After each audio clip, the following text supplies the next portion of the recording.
আজকে রবিবার মন্তেশ্বর বাসস্ট্যান্ড সন্নিকটে ভগবান রামচন্দ্রের বাহন মেন ভক্ত, যে ভক্ত বুক ছিঁড়ে ভগবান রামচন্দ্র এবং মা সীতাকে তার বুকের মধ্যে দেখা গিয়েছিল, সেই ভগবান রামচন্দ্রের মেন ভক্ত রাস্তার ওপার থেকে এপার আসার সময় একটা মালবাহী লরিতে তাকে ধাক্কা মারে এবং সঙ্গে সঙ্গে সেখানে ভগবান রামচন্দ্রের মেন ভক্ত উনার প্রাণহানি হয় এবং তাকে আমরা বাজারের সমস্ত ব্যবসায়ীরা নিয়ে এসে আমরা যথাসময় করে গলায় মালা এবং নামাবলী দিয়ে ওনার সৎকারের আমরা ব্যবস্থা করছি।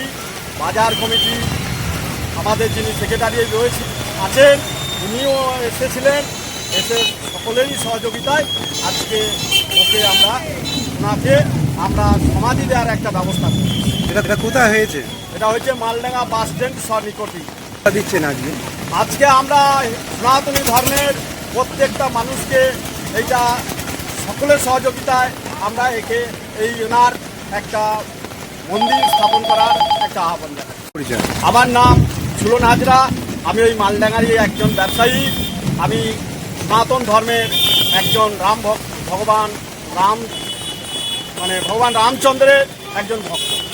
কিভাবে মারা গেল? আমার চাল থেকে লাভ মারলো একটা টোটোয়, চম্পকের টোটো থেকে একটা 10 টাকার গাড়ি আসছিল, 10 টাকার পেছন চাকায় গিয়ে ধাক্কা মারলো, বিটেতে ঘা লাগলো মাথাটা দিয়ে ছটফট করে মারা গেল। কোথায় মারা গেছে? এই যে আমার দোকানের সামনে। কোন জায়গা এটা? Maldanga bus stand. আপনার কি দোকান? সেলুন। মালডাঙ্গাতেই? মালডাঙ্গাতে। কখন মারা গেছে এটা? ওটা ধরুন 7টা 15, 20 কি 25 হবে হয়তো। সকাল? আপনার নাম?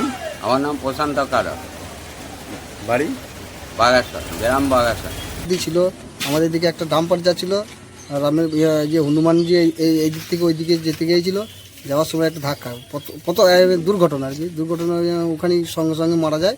সেই রাম প্রভুকে নিয়ে আমরা গোটা বাজারেও আমরা সব গ্রামকে নিয়ে অনেক করলাম, কালেকশন করেছি, অনেক টাকা পয়সা উঠেছে। আমরা প্রথমে মনে করছিলাম যে আমাদের বাগাসন কালী মন্দির ওইখানে একটা আমাদের যে হনুমানজি ওইখানে সমাধি দেওয়ার পরিকল্পনা নিয়েছিলাম, কিন্তু সেই আমাদের যে শ্মশানকালী যে পুরোহিত ওনাকে ফোন করলাম, ফোনে উনি বললেন যে আমাদের এখানে সমাধি তো এটা প্রতিষ্ঠান জায়গা নয়, তা হনুমানজি যখন এটা তো রামেরই ভক্ত হনুমানজি, তাইকে কাটোয়া গঙ্গা ওখানে সমাধি কিংবা গঙ্গাতে করা দিয়া এটাই।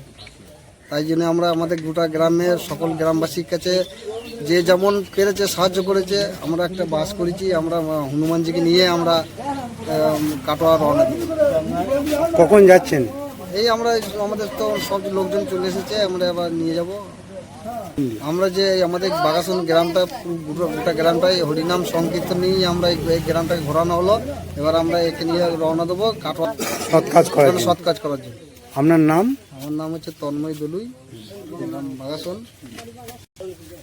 সৎ কাজ করার পর ফিরে আসার পর আপনাদের কি উদ্যোগ আছে? আমাদের এখানে উদ্যোগ ছিল আজকে এমনি ওয়েদারটা নিম্নচাপ ওয়েদার, আমাদের বলে কি এখানে সকলেরই প্ল্যান ছিল যে এখানে আমরা মোটামুটি একটা বালক ভোজনের একটা আয়োজন করেছিলাম। তো এখানে বৃষ্টির কারণে ওইটা বালক ভোজনটা হলো না, আমরা মিষ্টি মুখ করে দেবো। তো এখানে সবাই গোটা গ্রামের লোক, এই বাজারের লোক সবাইকে আসার জন্য একান্তভাবে অনুরোধ করবো। আমরা যখন কাটোয়া শ্মশান দাহ করে যখন আমরা আসবো, তখন এখানে আমরা মিষ্টি বিতরণ করবো। আপনার নাম আর একবার বলুন। আমার নাম হচ্ছে তন্ময় দলুই, বাগাসনবাসী। মালডাঙ্গা বাস স্ট্যান্ডে হনুমানজি একসঙ্গে মারা যায়, তার জন্য আমরা ওকে এখানে আনা হয়েছে, একটা টোটো ভাড়া করে এখানে আনা হয়েছে আমাদের কালী মন্দিরের সামনে, এবং ওকে গ্রাম ঘোরানো হয়েছে, এবার সৎকারের জন্য ওকে কাটোয়া নিয়ে যাওয়া হচ্ছে।